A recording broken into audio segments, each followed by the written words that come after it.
Nós agradecemos demais a vinda do ministro Carlos Aires Brito, todas as lições que ele nos deu hoje. Eu relembro que esse seminário é uma produção da TV Cultura com apoio do Instituto Vladimir Herzog. Está sendo mostrado pelo nosso site www.tvcultura.com.br e também pelos sites do portal Estado, pelo site Terra, pelo Terra TV, do portal Terra, e também pelo Facebook.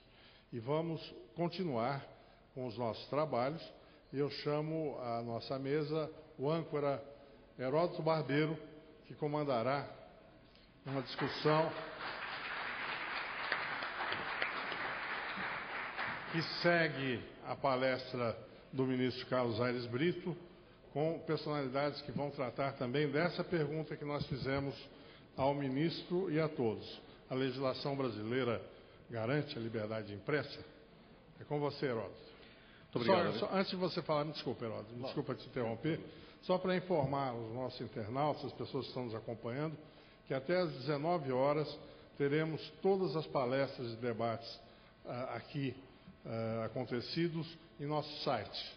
Ou seja, as pessoas poderão compulsar todas as palestras e debates em nosso site www.tvcultura.com.br. Heródoto Barbeiro. Ok, boa tarde a todos. Nós então vamos compor a nossa mesa de debate. Eu gostaria de convidar inicialmente a senadora Ana Amélia Lemos, eleita senadora pelo PP do Rio Grande do Sul.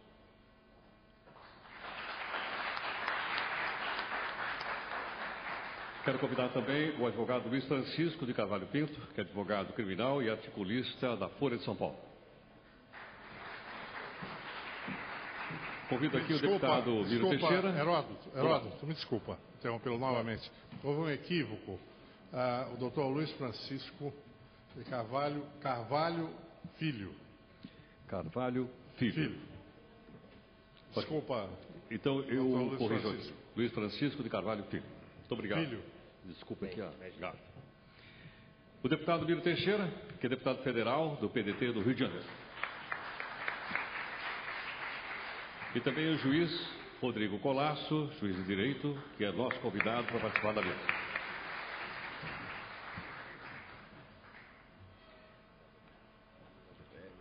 Bom, cada um dos nossos debatedores terão 10 minutos então para a sua participação inicial.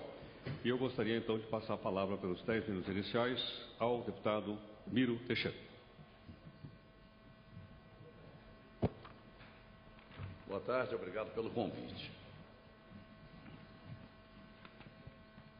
Eu confesso que vim esperando um pouco de debate com as ideias expostas pelo meu amigo Franklin Martins nos jornais e mesmo lá no Palácio do Planalto nos últimos dias ou meses. E aqui me deparo com a poesia do ministro Carlos Aires Brito. E eu confirmo o que diz a Constituição, o ministro que melhor fala por ela, que nada ameaça a nossa liberdade de imprensa.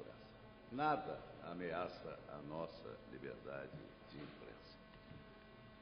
Mas como nós defendemos a livre manifestação, nós queremos garantir que até aqueles que divergem apresentem as suas ideias, ou principalmente aqueles que divergem. Só que eu não estou encontrando ideias para me antepor, para poder me antepor a elas. Eu tenho ouvido um palavreado, pura e simplesmente. Eu perguntaria aqui a jornalistas, qual é o lead, afinal de contas, dessa conversa toda de controle da imprensa? O que se quer controlar? Quem viu um anteprojeto?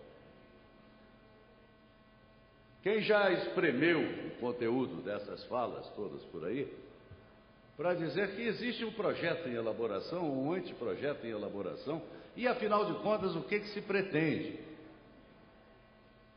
Eu lhes confesso que reconheço no Franklin uma trajetória de luta pela democracia. O Franklin é um democrata, tem uma luta intensa, E imaginei, sinceramente, que teria a oportunidade do debate.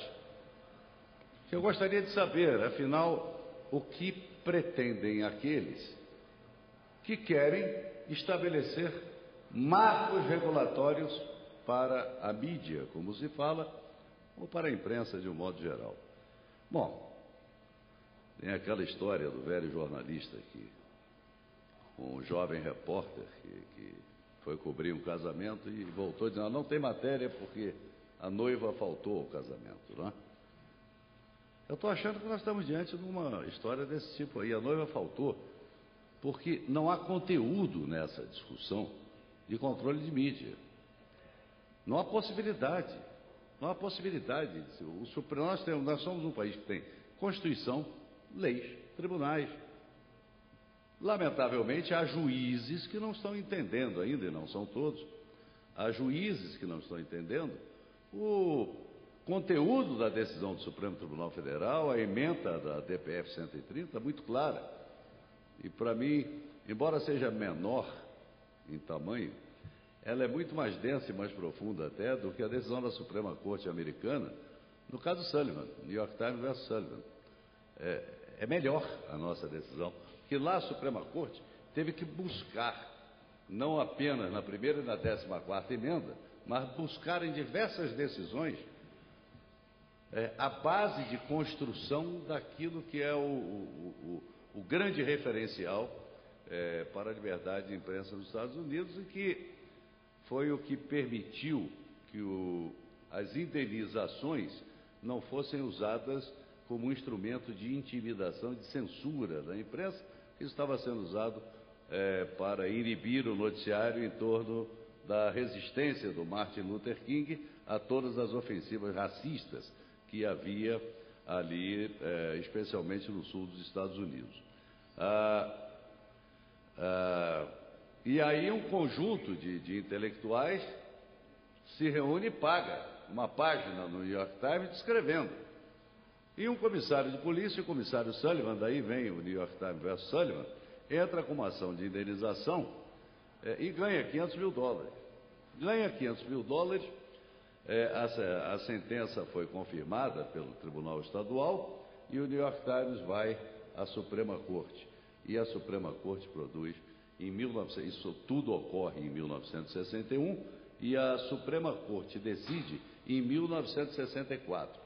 Em abril de 1964, dizendo que nada, realmente nada, pode se opor a esse direito do povo receber a informação verdadeira, mesmo sob a forma de anúncio. Mesmo sob a forma de anúncio, o anúncio é amplamente protegido, tal e qual as outras matérias expostas e exibidas em jornais e em meios de comunicação, e já protegidas pela interpretação da Suprema Corte. Agora, lá como cá, a vida não foi fácil. Achar que nos Estados Unidos a liberdade de imprensa surgiu com muita facilidade é não mergulhar profundamente no que lá se passou. Porque surge a Constituição dos Estados Unidos e eles não fecharam logo ali a questão dos direitos individuais. Daí vem a primeira emenda, 2 anos depois. 2 anos depois vem a primeira emenda. E na primeira emenda vem lá, não pode haver nenhuma restrição à liberdade de imprensa, inclusive, etc. Acontece que os tribunais e os legislativos estaduais começaram a fazer leis contra a liberdade de imprensa. E aí, 30 anos depois da primeira emenda, vem a 14ª emenda, dizendo que nenhuma lei poderá se chocar ou desacatar aquilo que está contido na lei federal ou qualquer Constituição, estendendo-se isso também às Constituições estaduais. Então, no meio disso, teve o governo do John Adams, segundo presidente americano, o único dos 3 primeiros que não se reelegeu. Não é? Foi George Washington, foi o John Adams e o Thomas Jefferson. O Thomas Jefferson era vice do John Adams. O vice não era vice, provavelmente, ele perdeu a eleição e ficava como vice. Ele disputou com o John Adams e perdeu a eleição. Pois o John Adams assume, logo depois da independência, ele assume assume e abriga o ato de sedição, fazendo cessar todos os direitos, proibindo que a imprensa falasse, ou qualquer cidadão falasse, em qualquer ambiente, contra os dirigentes, de um modo geral. Contra os dirigentes, contra os políticos, contra os religiosos. O Thomas Jefferson começou a conspirar contra o ato de sedição e a propor a sua inconstitucionalidade, começou a recolher as decisões das assembleias,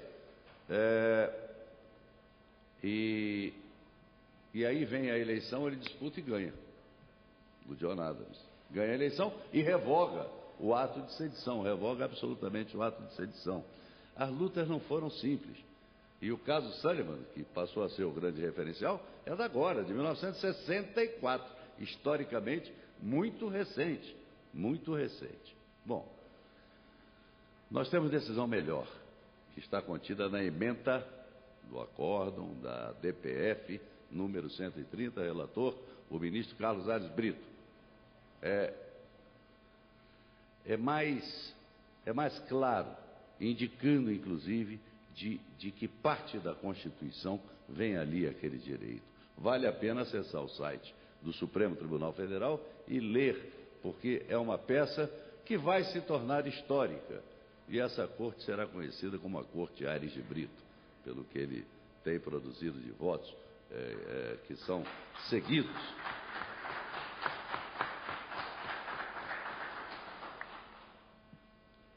E me parece que vem aí o das relações homoafetivas, né?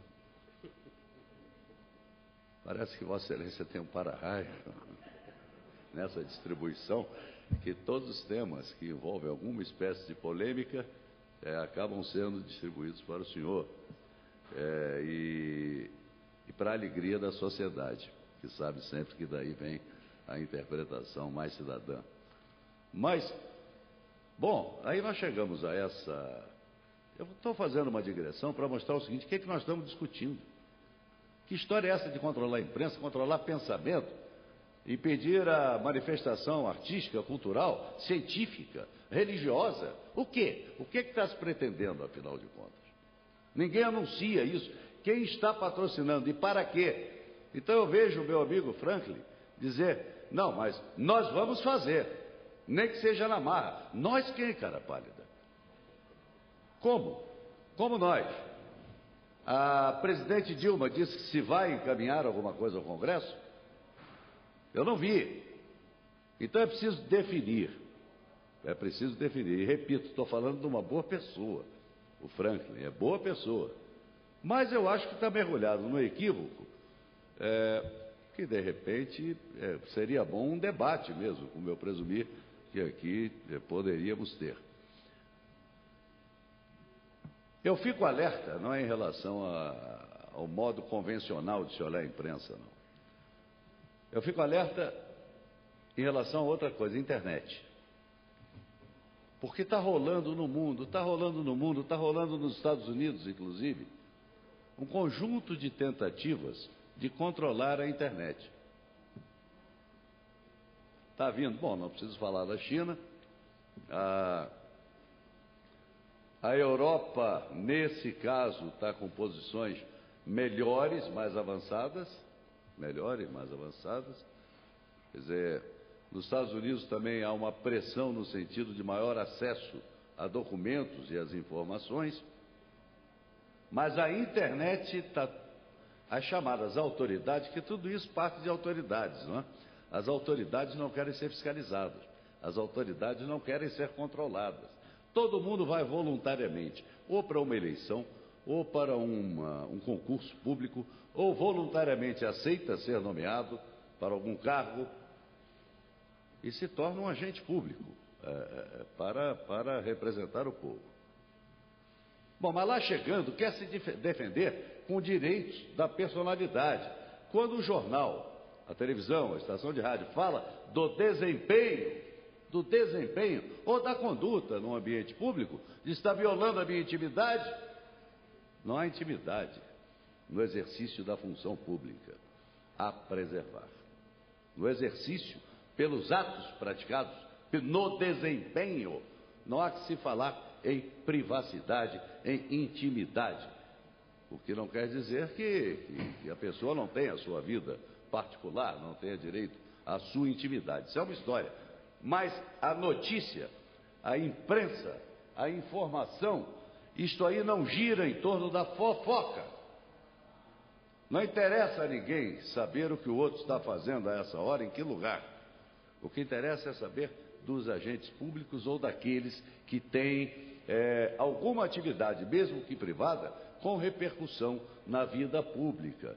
E aí nós temos o que se chama de informação, que interessa ao povo. E eu afino mais ainda essa viola, indo, ministro, na direção do artigo 37. Interessa mesmo ao povo a informação sobre a moralidade,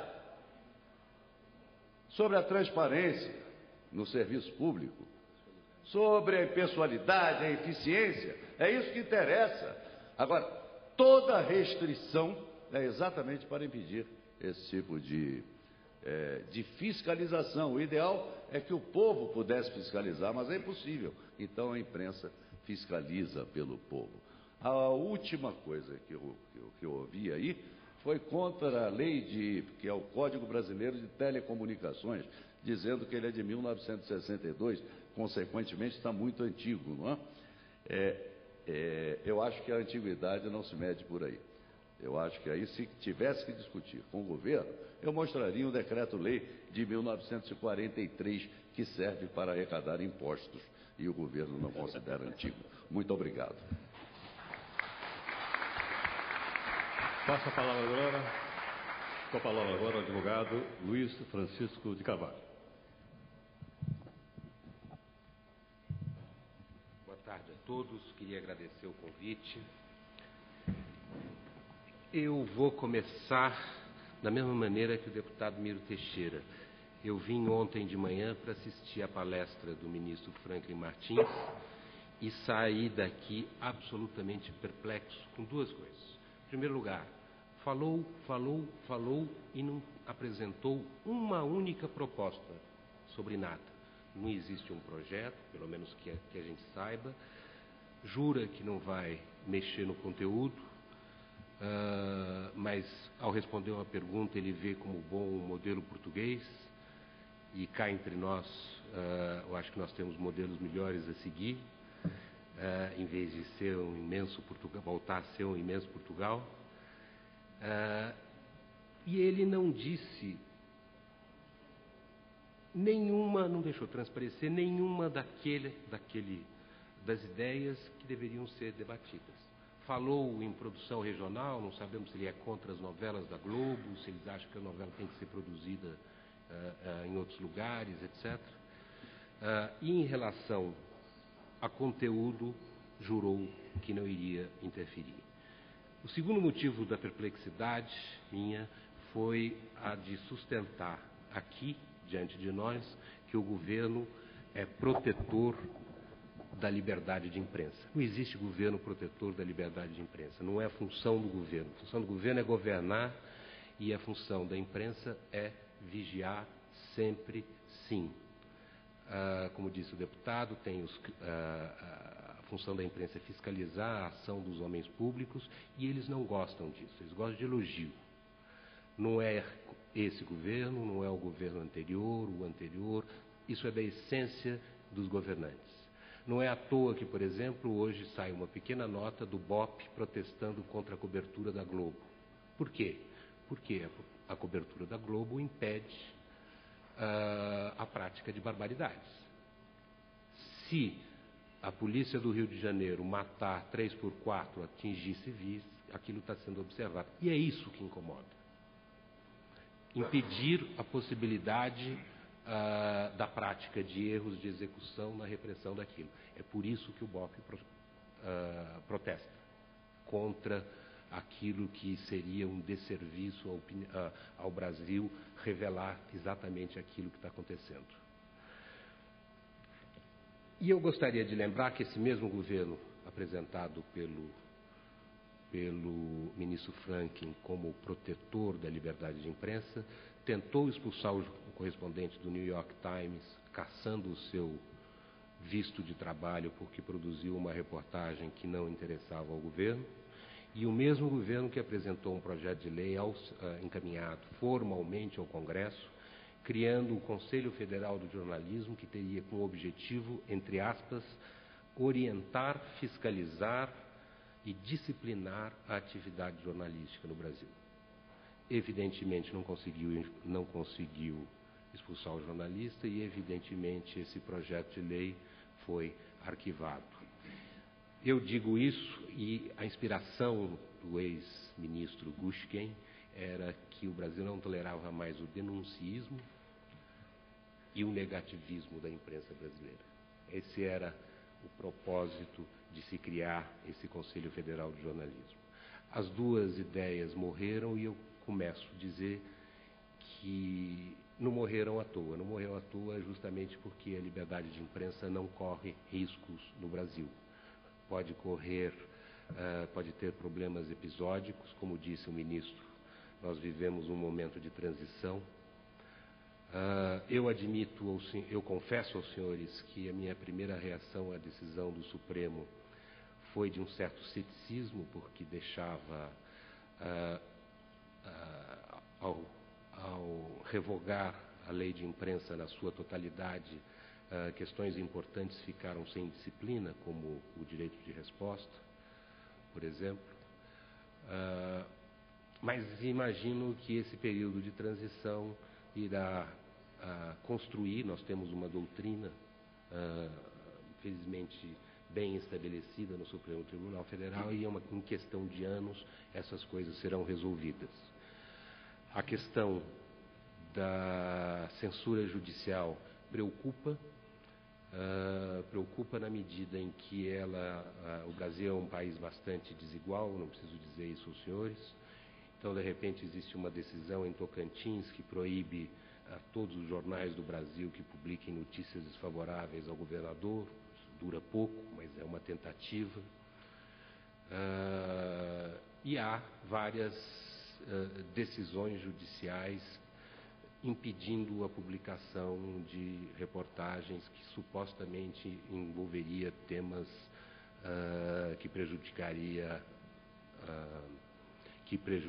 a imagem, a honra, a reputação de pessoas, etc. Por que me preocupa? Porque a posição hoje expressa pelo ministro Aires Brito, ela não é hegemônica no Supremo Tribunal Federal, ou não é unânime. Eu já participei de debates com o ministro Gilmar Mendes e ele, por exemplo, é francamente favorável ao controle jurisdicional. Ele não vê problema nenhum nesse controle a priori da atividade jornalística. Então, é uma questão que o futuro dirá. Eu não vejo como estabelecer um critério de censura prévia. Isto é censura prévia, porque, ainda que exercida por juízes, eu não vejo diferença nenhuma entre censura prévia exercida por juízes ou por militares. Os militares costumam ter mais bom senso, porque não se acham donos da verdade, juízes muitas vezes se acham donos da verdade. Então, eu acho mais perigosa essa censura do que a censura que nós tivemos aqui durante o regime militar.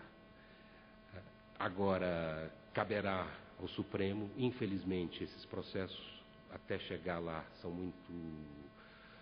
têm um andamento bastante lento, e até que a gente tenha leading cases sobre essa matéria, nós vamos sofrer um pouco.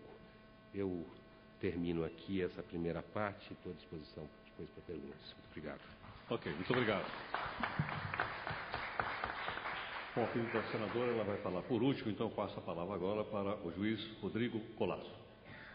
Cumprimentar a todos, falar primeiro da minha satisfação de estar presente em um evento que contou com a palestra do ministro Aires Brito. Quero dizer que, como juiz, eu tenho orgulho da presença de Vossa Excelência à frente do Supremo Tribunal Federal. Tenho também, como cidadão, consciência do quanto Vossa Excelência já fez pelo Brasil, a própria relatoria da lei de imprensa, a questão do nepotismo aqui falada. Vossa Excelência já inscreveu o seu nome na história do país e em favor da cidadania. Então, aqui quero deixar de público um sentimento que não é meu, mas é um sentimento da magistratura brasileira, do nosso orgulho em tê-lo à frente do Tribunal Superior Eleitoral, de tê-lo no Supremo Tribunal Federal, e até a nossa felicidade em ver que Vossa Excelência conseguiu conciliar o direito e a poesia, que para muitos seriam teoricamente inconciliáveis. Então, minha satisfação. Eu percebi que eu estava aqui num ambiente de imprensa quando um amigo, que é da imprensa, chegou para mim e perguntou assim: vem cá, por que te convidaram para esse evento? Então, assim, isso é importante porque revela a curiosidade jornalística e a liberdade de imprensa. Quer dizer, e a pergunta muito bem posta, porque eu não tenho currículo para responder a essa pergunta, tenho apenas a passagem pela Associação dos Magistrados Brasileiros, Associação dos Juízes, presidi a associação. Nesse período estive aqui algumas vezes com o meu amigo Alexandre, com o meu amigo Heródoto. Então, é em razão disso, provavelmente, que esse convite foi formulado. Fico muito satisfeito, presença também de ilustres debatedores, senadora Ana Amélia, doutor Luiz Francisco e o nosso deputado Mírio Teixeira, todos eles com contribuições importantíssimas. Eu tenho certeza que talvez seja aqui o mais impopular, pelo tanto que já se disse das decisões judiciais, o mais impopular da mesa, mas, de qualquer maneira, eu tenho algumas colocações a fazer em relação à pergunta que foi proposta. Se existe legislação no Brasil que garante a liberdade de imprensa? E o ministro Aires Brito já deixou bem claro, existe, e para a nossa felicidade existe legislação e existe no plano constitucional. Mas a situação, isso não se resolve com essa simplicidade, porque nós temos no Brasil muitos dispositivos constitucionais que existem e não revelam nenhuma eficácia. Eu vou citar, por exemplo, um princípio que prevê que todos têm direito à razoável duração do processo, quer dizer, todos têm direito a que um processo judicial não demore muito, e a existência desse dispositivo constitucional por si não acelera os processos, não torna os processos mais rápidos. Então é preciso dispositivo legal, que no caso nós temos, mas é preciso também a verificação da eficácia desse dispositivo legal. No Brasil, a verificação dessa eficácia, ela fica sujeita, dentre outras coisas, à interpretação que os tribunais vão dar ao dispositivo legal. E como é que isso se materializa concretamente? Vou citar um exemplo que é recente. Nós temos a Lei Maria da Penha, que é uma lei de proteção à mulher para não ser agredida no interior do seu lar.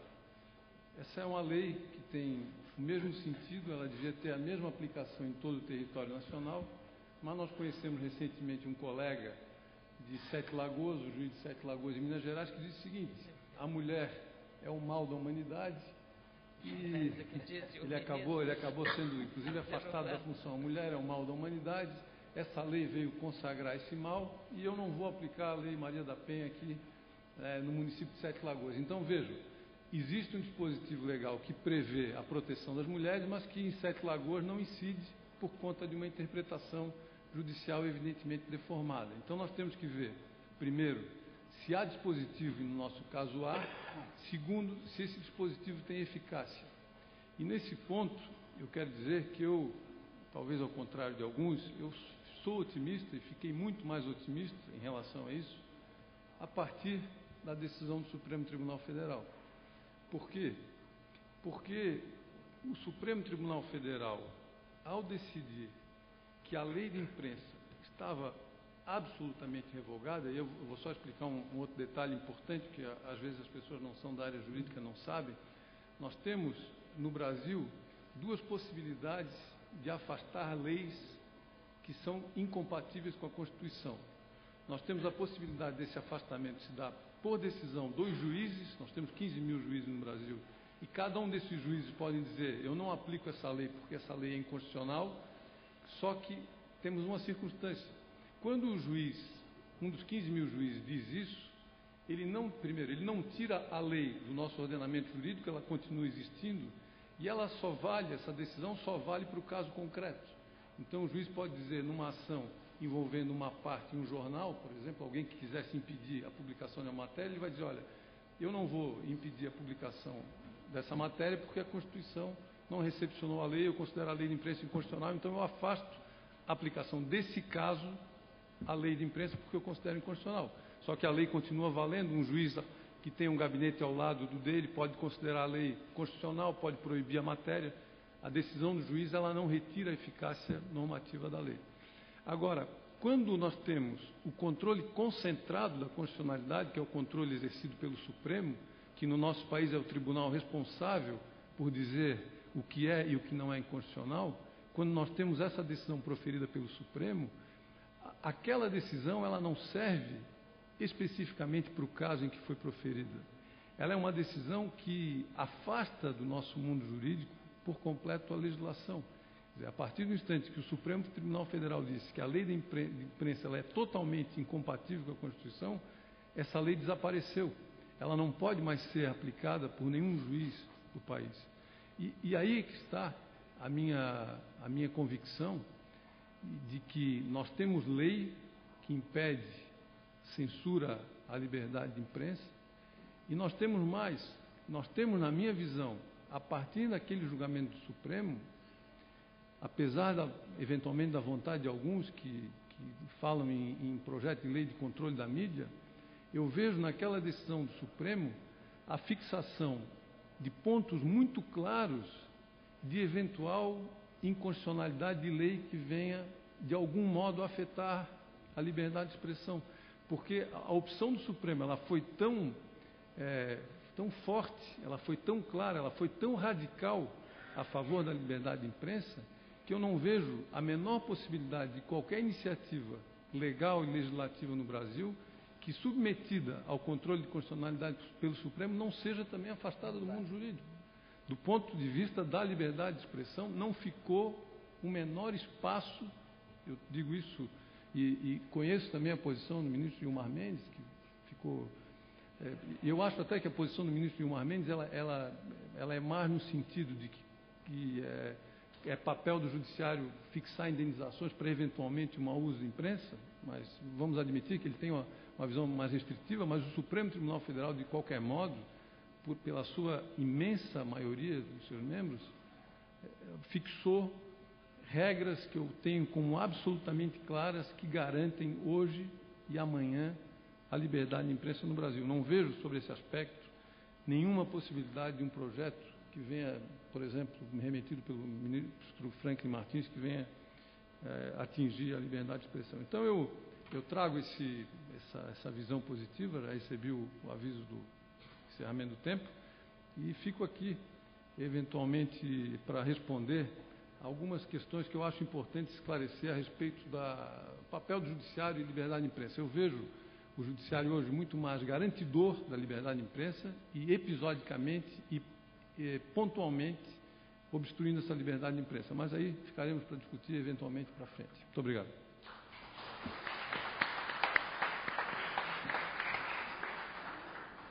Ok, ministro. Muito obrigado pela participação do senhor.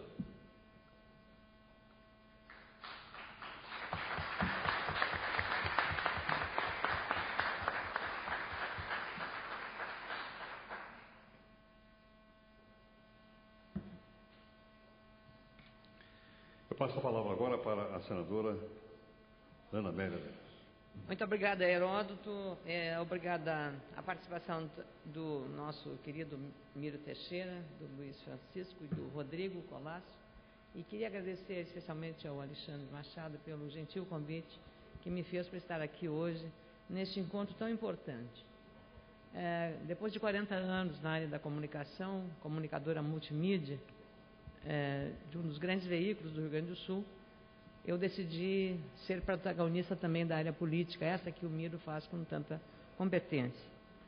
E estou surpresa porque debater democracia e liberdade, mesmo sendo um debate atemporal, é muito estranho que a gente, vindo de um processo eleitoral democrático, aberto, plural, a gente esteja consumindo energias para debater liberdade de imprensa e democracia, que o nosso país está consolidando a cada dia com os atos e a sua liturgia das práticas democráticas. Já derrubamos um presidente, tivemos eleições, reeleição, e agora, neste momento, e eu até gostaria que o Miro estivesse ocupando ainda o Ministério das Comunicações, porque se estabeleceria, então, um contraponto dentro do governo a respeito dessas ideias que andam graçando esdrúxula e intempestivamente dentro do governo. Eu acredito firmemente no propósito e no compromisso da presidente eleita Dilma Rousseff com a democracia. Acredito, não votei nela, ela sabe disso, porém, ao assumir publicamente Dilma Rousseff, que lutou pela democracia, ao seu modo, ela sabe que precisa garantir, porque esse é o bem maior que a sociedade brasileira conquistou, assim como a estabilidade econômica e tantas outras conquistas sociais, também reconhecidas internacionalmente e, claro, por nós brasileiros. Então, esse é um compromisso vital que ela, saída das urnas, tendo uma primeira grande experiência eleitoral, vá assumir esse compromisso. Então, me parece até, de certa forma, desconfortável ou descortês com a ministra que vai assumir, a presidente eleita vai assumir no dia 1º de janeiro, que se esteja discutindo agora questões que ela vai ter que assumir. O debate se é que o governo realmente, porque é apenas uma continuidade, pode-se imaginar, mas Dilma é Dilma, Lula é Lula, e ela terá certamente a sua identidade pessoal e a sua orientação de governo e de políticas próprias para ela, para mostrar que é uma presidente com plano e independente de tutela ou de criador. Ela será uma grande presidente, eu desejo que seja. E certamente esse compromisso democrático vai ter muito peso. Então, penso que hoje, em vez de estarmos discutindo o controle da mídia, que o ministro Aires Brito, com tanto brilho, detonou, porque o Supremo é a maior voz para dizer como nós estamos, do ponto de vista da Carta Magna, que regula toda a liturgia democrática do país, então não tem por que discutir essa questão, que já está morta, a discussão sobre liberdade de imprensa. Não podemos aceitar qualquer tipo de tutela. Hoje, o debate tinha que ser, Miro Teixeira, sobre reforma política, porque nós temos que estabelecer limites na reforma política como órgãos de fiscalização, que a imprensa é parte dele. Eu estou dizendo isso porque agora eu estou do outro lado, do lado do parlamento. Não assumi ainda o mandato. Vou assumi-lo no dia 1º de fevereiro. Serei diplomada no dia 17 de dezembro. Mas já vejo e percebo que os compromissos e os desafios são gigantescos sob esse prisma. A começar pela necessidade de retomar a credibilidade do Senado da República, que foi perdida no processo dos escândalos dos atos secretos. Mas hoje nós temos, e o ministro falou muito a respeito do que significa o peso do que está escrito sobre democracia e liberdade de imprensa na Constituição. E eu diria que a Constituição é a Bíblia e a democracia é a nossa fé. A nossa fé é inabalável. E eu até discordo um pouco do Luiz Francisco, que falou sobre, a censura mais ou menos pesada. Censura é sempre pesada, independente de quem tome. Censura é pesada, de qualquer forma. Seja no regime militar, seja no regime democrático. Seja numa ditadura, seja numa democracia. E por isso nós aqui estamos hoje para levantarmos mais uma vez a voz, para dizermos todos aqui, de maneira muito firme e muito vigorosa, que não vamos, de forma alguma, aceitar qualquer tipo de tutela. Temos maturidade, temos respeito e temos responsabilidade. E devo dizer aos senhores que durante 40 anos, no exercício da comunicação, eu fui uma vez processada. Fui processada e não tirei o direito de quem me processou, porque aí está o princípio da democracia. Apenas que eu disse uma verdade inconveniente, mas por ser verdade, eu fui absolvido. O reclamante tentou ainda uma composição, queria uma indenização de R$200 mil, de mim e mais outro tanto da empresa onde eu trabalhava à época.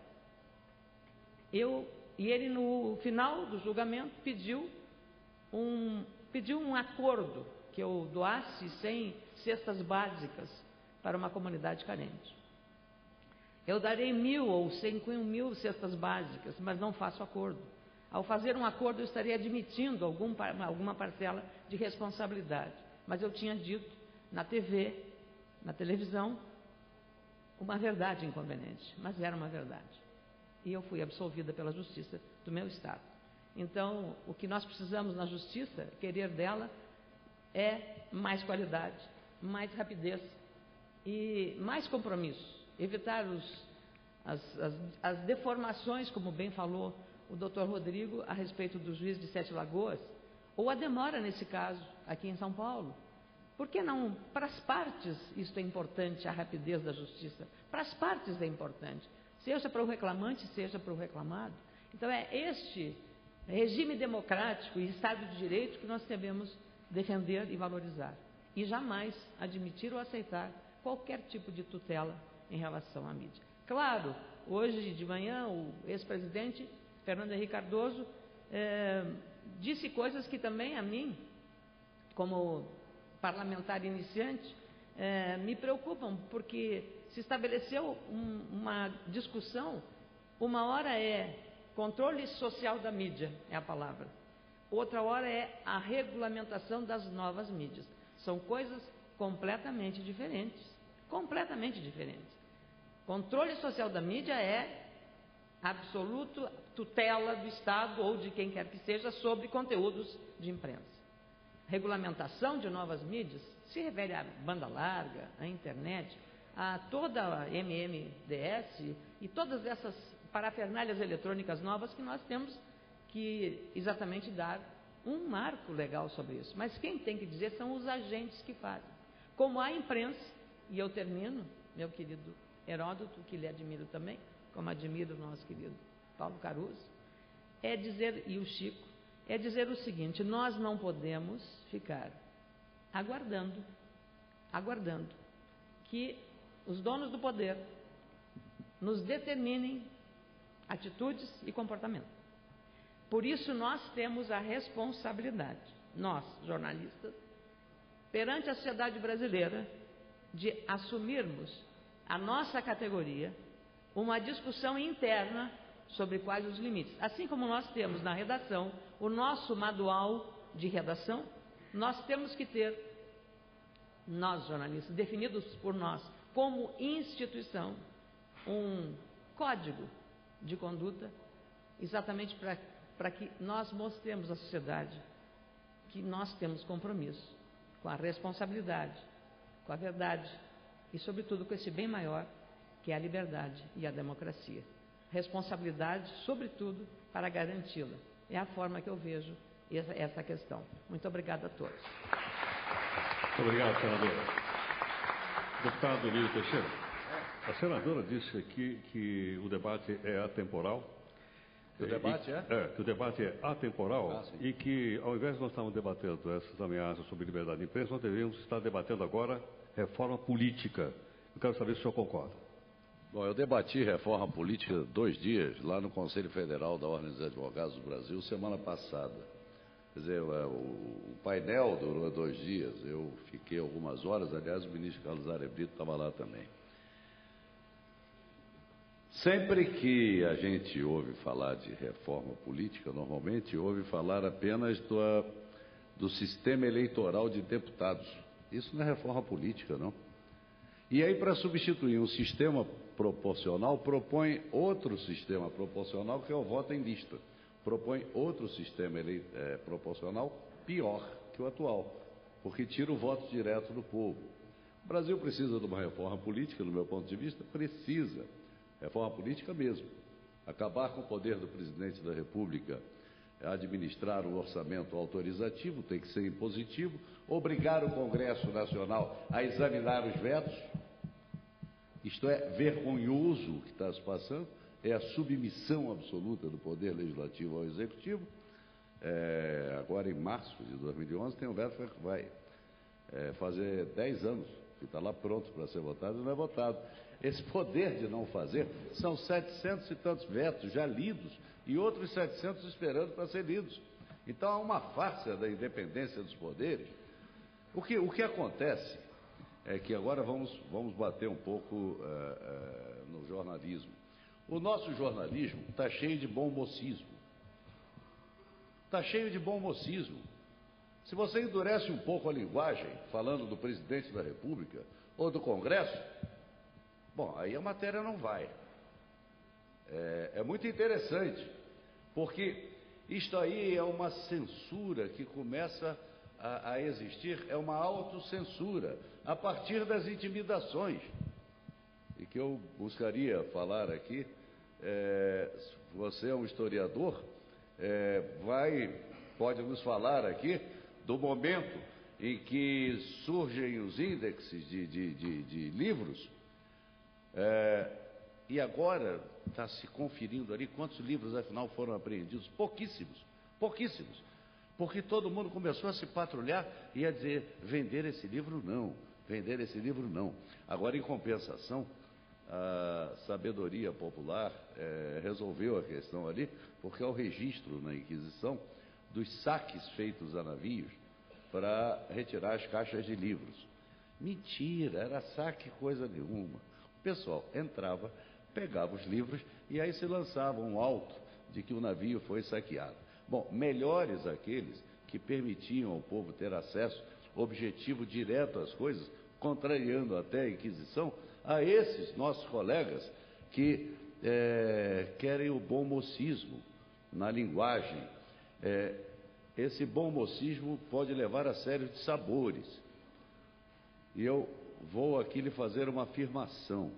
O olho de toda essa pregação contra, vamos chamar, da liberdade de imprensa, né? Só para usar o termo genérico que está sendo usado, mas essa pregação contra a liberdade de imprensa está de olho na internet. Fiz menção aos livros para mostrar que são vícios antigos, erros antigos aplicados a tecnologias novas. A internet está despertando o horror de autoridades no mundo, na China, nos Estados Unidos, na Europa e no Brasil. Agora, o pavor de atacar frontalmente a internet num primeiro momento leva aqui à construção de um campo de debate mais amplo, mais genérico, mas o objetivo é a internet, é marco da internet. Lá na Câmara, 2 projetos eu já barrei, você vai encontrar no Senado outros tantos lá. E por dentro do Executivo, eu posso lhe afirmar que houve um ministro das Comunicações que barrou 2 iniciativas também. Controlar a internet, jamais. A internet é anárquica, governos fora. A linguagem tem que ser muito clara. Vocês estão sendo detectados.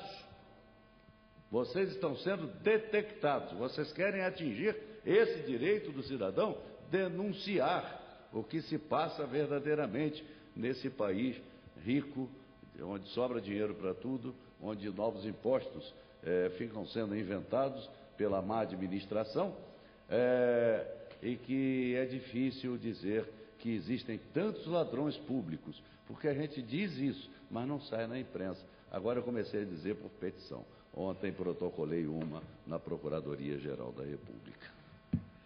Doutor Luiz Francisco, a senadora também notou que o senhor usou a expressão censura mais ou menos dura, e ela fez um lembrete aqui.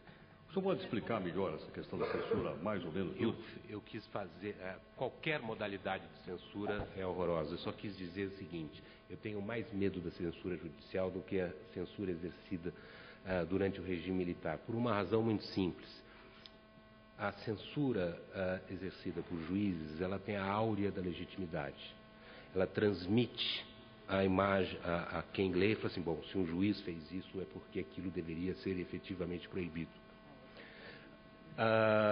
Então, eu acho muito mais perigosa. Eu usei uma figura de retórica ao comparar, eu odeio as duas, qualquer modalidade de censura, religiosa ou... Censura era coisa da polícia. Sim. É isso. Mas passou a ser coisa de juiz, isso me preocupa. Censura era coisa da polícia, agora é coisa de juiz. Doutor Rodrigo Colasso, Não de todos, né? Doutor Colasso, foi dito aqui que o doutor Luiz Carvalho disse que tem mais medo da censura do judiciário do que da... Não é isso? O doutor Aires Brito também lembrou isso. Agora é o seguinte, não há um entendimento do judiciário? Como é que o juiz decide sem olhar para a legislação? Ele fica de costa para a legislação? É da cabeça dele? Eu acho que uma corporação com 15 mil pessoas, evidentemente que nós vamos encontrar um outro juiz que não consiga conhecer o conteúdo da decisão do Supremo ou que não tenha, ele mesmo, pela análise da Constituição, a capacidade de entender que não existe possibilidade de censura prévia no Brasil. Mas, via de regra, eu quero dizer aqui, normalmente a decisão judiciária é em sentido contrário. Quer dizer, a senadora Ana Amélia já teve uma experiência, foi processada, a ação foi julgada improcedente. A concepção de que a autoridade pública ela tem a sua intimidade mitigada, essa é uma construção dos tribunais brasileiros. Os tribunais brasileiros já afirmaram isso várias vezes. Quem é autoridade pública não tem o mesmo direito à intimidade que o cidadão comum. Então, se nós formos analisar o judiciário como instituição, eu coloco o judiciário muito mais como um defensor e um garantidor da liberdade de imprensa do que um poder voltado a tolher a liberdade de informação. Agora, evidentemente que sem negar que aqui ou ali um ou outro colega possa equivocar-se, errar, como o caso de Tocantins, que foi reparado rapidamente. E tem mais outro detalhe, essa decisão do Supremo ela é importante, porque na medida em que o Supremo disse que essa matéria está regulada constitucionalmente, é possível pensar que via reclamação, então, quer dizer, direto, a cada vez que um juiz qualquer instância afrontar a decisão do Supremo, não há necessidade de nós percorrermos todos os degraus do judiciário brasileiro. Pode ir direto ao Supremo, que vai representar um ganho de tempo aí também. Tá, só esclarecimento em relação a isso, parece que o Estadão tentou e não conseguiu. Eu não conheço o processo do Estadão, lamento. Agora, não é possível também simplificar questões que são muitas vezes delicadíssimas. Por exemplo, há um consenso entre nós de que não é possível publicações de jornais ou revistas, por exemplo, incitando a população contra uma determinada classe de cidadãos. Vamos imaginar como aconteceu no nazismo contra os judeus, quer dizer, se disseminava o ódio contra um certo grupo de cidadãos. Todos nós concordamos que isso não é possível. Por quê? Porque isso é apologia do crime. Tem situações, que eu vou dizer, do nosso dia a dia, que são extremamente complexas e difíceis de decidir. É possível, e aí eu vou deixar uma pergunta, porque as decisões judiciais elas ainda estão se consolidando, é possível um veículo de comunicação reproduzir um grampo telefônico feito por autorização judicial sob segredo de justiça? É possível ou não é possível? A lei diz que é crime divulgar o grampo. É possível? Como conciliar aí o interesse público em saber o que se passa nas entranhas do poder com uma escuta telefônica que foi autorizada sob segredo de justiça? Então, não dá para simplificar, na minha visão, não dá para simplificar e dizer o judiciário é assim ou assado. Depende do caso concreto e depende, num universo de 15 mil juízes, depende eventualmente de quem vai aplicar a lei. Mas, via de regra, eu coloco o judiciário como, tradicionalmente, um garantidor da liberdade de imprensa no Brasil. Posso dar um depoimento também? Pois não, porque claro. Como eu vivo muito essas causas todas de liberdade de imprensa, o primeiro grau predominantemente assegura a liberdade. Predominantemente. E se procurarmos também no Superior Tribunal de Justiça, além dos votos anteriores, até do Celso Mello, do Peluso, lá do Supremo Tribunal Federal, em sede de recurso extraordinário, mas no STJ, então, há votos e decisões candentes, muito bonitas, muito bons, muito agradáveis de ser lidos. E o primeiro grau, predominantemente, segue também a questão da liberdade, que eu digo Paulo Henrique Amorim, nas últimas decisões absolutórias. Queria também, o deputado Miro Teixeira lembrou, entre outras coisas, o arquivamento da criação do Conselho Federal de Jornalistas. Qual é a opinião da senhora sobre isso? Olha, isso é a demonstração de que, como eu falei, o debate agora, já foi sepultado esse debate. Não estamos interditando o debate sobre o assunto. O fato é que a tentativa de fazer já foi um sinal claro da reação da instituição mídia, de todas as entidades que se manifestaram, a OAB, o próprio magistrados, entidades representativas dos magistrados, contrário a essa iniciativa, porque seria também uma forma de tutela, porque quais eram os agentes que estavam ali presentes para fazer esse conselho? O objetivo, qual era o objetivo? Então, Quando há uma dúvida real sobre o objetivo final disso, e o objetivo final, todo mundo, ou pelo menos quem entendia que não havia necessidade de estabelecer essa tutela, foi contrária a esse conselho. Ele não tinha razão de ser, por isso que eu renovo a necessidade de que nós, jornalistas, nós todos, instituição, imprensa, mídia, tenhamos um debate interno para criar este código de conduta para ser a resposta à sociedade. A gente, na medida que toma uma posição de omissão ou como avestruz, não enxergar o que está por trás dessa discussão, hoje a gente pode correr o risco de perder exatamente aquilo que nós mais estamos defendendo, que é a liberdade. Deputado Emílio Teixeira, a nossa colega aqui da TV Cultura, a Mônica Teixeira, ela lembra o seguinte, deputado, ela particulariza uma questão, que é uma questão que geralmente acontece na época de guerra.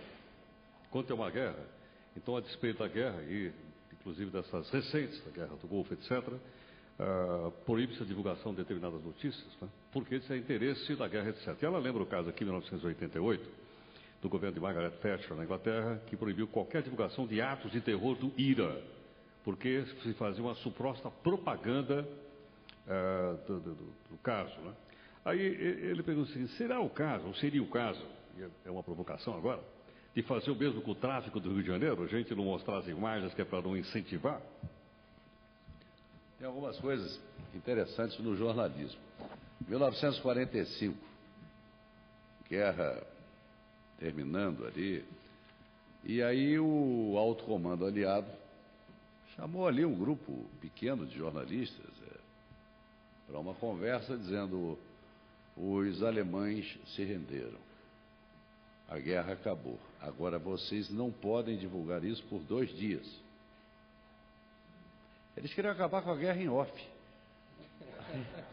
Aí, um jornalista, está documentado, um jornalista saiu ali andando por um corredor, encontrou um telefone, não tinha essas coisas aí que simplificam muito a vida, né? Encontrou ali um telefone, ligou para a Associated Press, a guerra acabou. Aí, às 2 horas da manhã, os chamados telegramas daquela época estavam rodando muito. Mas veja você, a cabeça da autoridade que queria acabar com a guerra em off, não é? Manter 2 dias ali a informação. Não dá, não dá. Eu acho que não existe nenhum mal provocado à humanidade pela divulgação de qualquer coisa. Temos pouco tempo aqui, eu falo muito, isso aí é meio incompatível. Mas eu tenho medo do silêncio, eu tenho um enorme medo do silêncio. Eu tenho medo desse poder de silenciar as pessoas nos meios de comunicação. Eu tenho medo de impedir até o aparecimento de pessoas em redes de televisão. Eu tenho medo dessa tentativa de patrulhar a linguagem. E aí, você que tenta parecer educado, fica em desvantagem. Não você, eu. Você é educado, eu tento parecer. Mas fica em desvantagem, porque chega a hora que tem que falar muito claro mesmo com algumas pessoas. Não é ofensivamente, mas tem que falar muito claro. Se você, na França, falar num botequim, numa possibilidade de golpe de Estado, ninguém vai te prender, não. Eles vão chamar um manicômio para te internar. Então são coisas que essas histórias não falam da França como exemplo de liberdade de imprensa, não, porque a lei de imprensa francesa tem mais de 100 anos e a França era colonialista. A exemplo de Portugal, mas Portugal ainda acumulava com o salazarismo. Sempre houve muita restrição à informação. Eles vêm fazendo sucessivas alterações, inclusive no Código de Processo Civil está em alteração, numa fase de mudança já há tempo, pela pressão da comunidade europeia, como a composição da União Europeia. Mas eles estão revendo as leis. As leis eram muito restritivas à liberdade de expressão por conta das colônias. O que eles não queriam? Eles não queriam que saísse lá na França que eles estavam matando negros na África. Objetivamente é isso. E as restrições sempre conduzem a isso. A lei de imprensa portuguesa, com todas as atualizações, é muito ruim. Eu não admito me imaginar trabalhando numa redação como é descrita, como é imposta pela lei de imprensa portuguesa. Aliás, as redações hoje já não estão a mesma coisa, parecem UTI, não é? Você entra ali, parece UTI, não tem mais aquele barulhão da máquina de escrever, a fumaça do cigarro, os palavrões da chefia. Os palavrões continuam. Mas agora por e-mail, né? Agora ou num site, né? Bom, mas, então eu tenho medo do silêncio. Outra coisa, o mundo não acaba quando a notícia é divulgada. Ela pode estar errada. Aquela velha frase do juiz Burger, né? A Constituição obriga a imprensa a ser livre, não a ser boa.